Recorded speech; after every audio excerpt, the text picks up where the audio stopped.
تاکہ اکال یا نئی مصیبت آنے پر رسد کی کمی کو پورا کیا جا سکے. اس سے بازار میں اناج کی کمی بھی نہ ہوگی اور قیمتیں بھی نہ بڑھنے پائیں گی. مجھے یہ ساری تجویزیں منظور ہیں. بنا کسی طرح کی دہشت پھیلائے ہمیں فوراً انہیں عمل میں لانا چاہیے، اور اس قانون کے خلاف جانے والے کے ساتھ کسی طرح کی ہمدردی نہیں ہونی چاہیے. ملک کابل، آپ بازار کے اعلی حاکم ہوں گے. اگر کوئی سوداگر قیمت میں ذرا بھی ہیر پھیر کرتا ہے تو اس کی ذمہ داری آپ پر ہوگی، اور جرم کرنے والے کو سخت سزا دینا آپ کا حق ہوگا. اس بیچ ہندو اسلام قبول کرنے لگے، لیکن مذہب بدلنے کا سلسلہ تیز نہیں تھا. کچھ لوگوں نے اپنا دھرم اس لیے بدلا کہ اسلام انہیں اچھا لگا، کچھ نے خوف کی وجہ سے، اور کچھ اس لیے مسلمان ہو گئے کہ وجئی پکش کے ساتھ رہنے میں فائدہ ہوتا ہے. لیکن اصل وجہ آرتھک تھی. جو مسلمان نہیں تھے انہیں ایک خاص ٹیکس دینا پڑتا تھا جسے جزیہ کہا جاتا تھا. جزیہ کی ادائیگی غریبوں کے لیے بہت بڑا بوجھ تھا. اس سے بچنے کے لیے بہت سے ہندو مسلمان ہو گئے.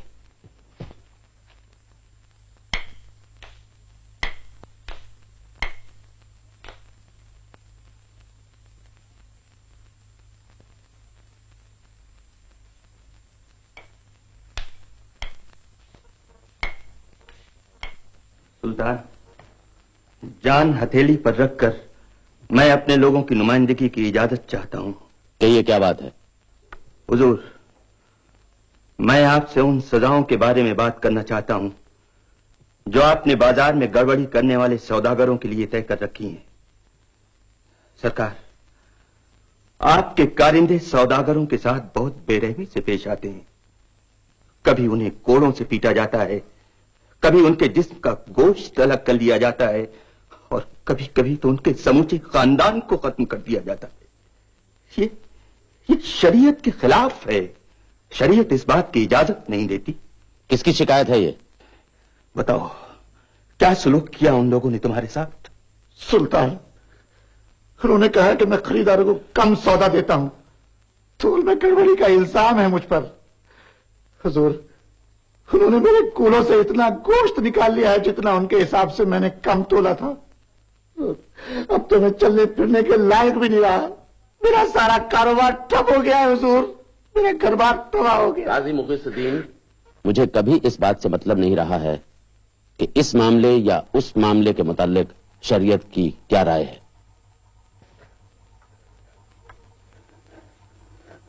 میرے دماغ میں کچھ سوال گھوم رہے ہیں، میں ان پر آپ سے مشورہ کرنا چاہتا ہوں. حضور، شریعت کے بارے میں بات نہ کی جائے یہی بہتر ہوگا، کیونکہ جھوٹ میں کہہ نہیں سکوں گا، اور سچ کہنے پر سلطان کا غصہ بھڑکے گا اور میری جان پر بنائے گا. آپ جو کہنا چاہتے ہیں بے خوف کہیں.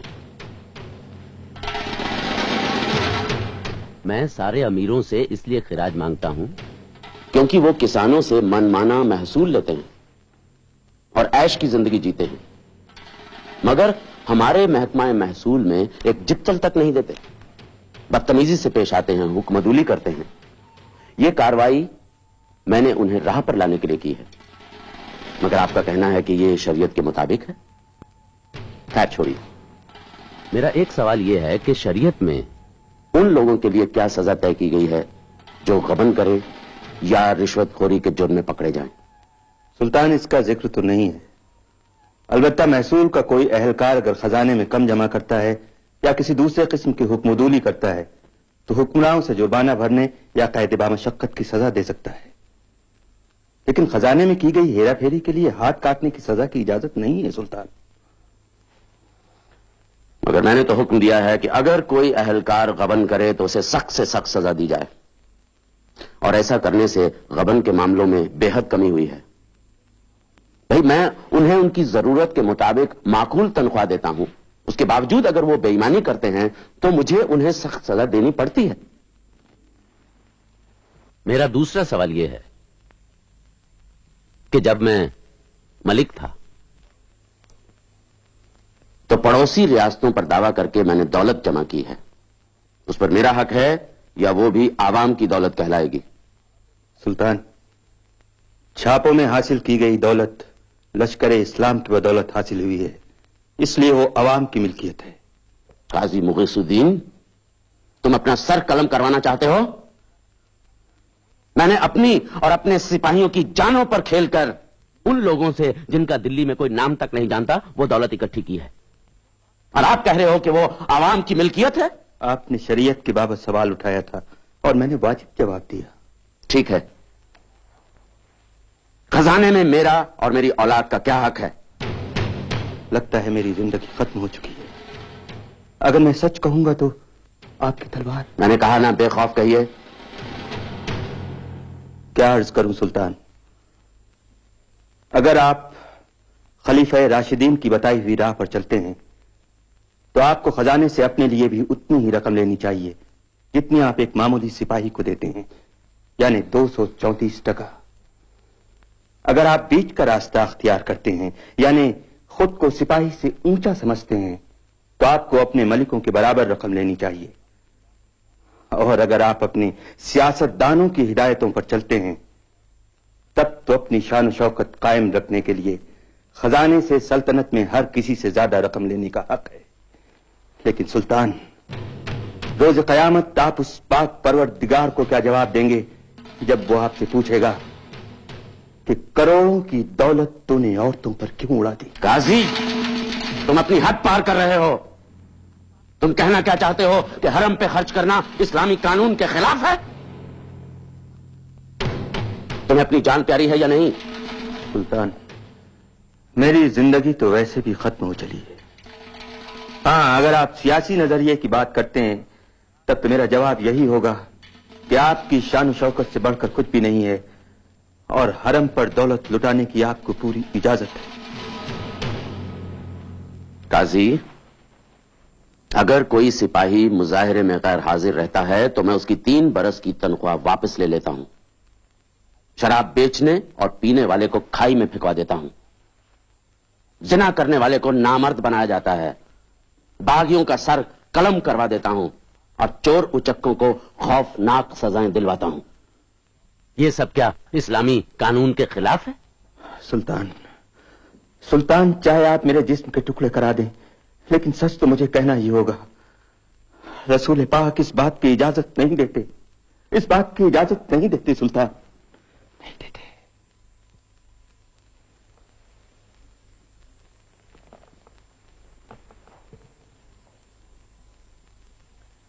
میں نے کبھی شریعت نہیں پڑھی ہے، میں تو ان پڑھ ہوں، کہنے کو مسلمان ہوں کیونکہ باپ دادا مسلمان کہلائے، مگر اس طرح کے حکم میں صرف اس بغاوت کو روکنے کے لیے دیتا ہوں جس میں ہزاروں لوگوں کی جان قربان ہو جاتی ہے۔ مجھے یقین ہے کہ سلطنت اور عوام دونوں کی اسی میں بھلائی ہے، مگر لوگ جب میری ہدایتوں کو نظر انداز کرتے ہیں، حکم عدولی کرتے ہیں، تو مجھے زبردستی ان کے ساتھ سختی برتنی پڑتی ہے۔ معلوم نہیں کہ یہ اسلامی قانون کے دائرے میں آتا ہے یا نہیں، مگر میں سلطنت اور عوام دونوں کی بھلائی کو سامنے رکھ کر ہی ایسے حکم دیتا ہوں۔ مجھے امید ہے کہ آپ میری منشا سمجھ گئے ہوں گے۔ اپنی آرتھک نیتیوں کی وجہ سے علاؤدین خلجی ایک بڑی فوج کھڑی کرنے میں کامیاب ہوا۔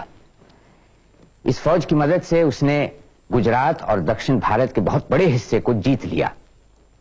اس کا سپہ سالار ملک کافور دکشن سے بے شمار دولت بٹور کر لایا۔ کہتے ہیں کہ 50,000 من سونا، ڈھیروں موتی اور جواہرات، 20,000 گھوڑے اور 312 ہاتھی اس لوٹ میں شامل تھے۔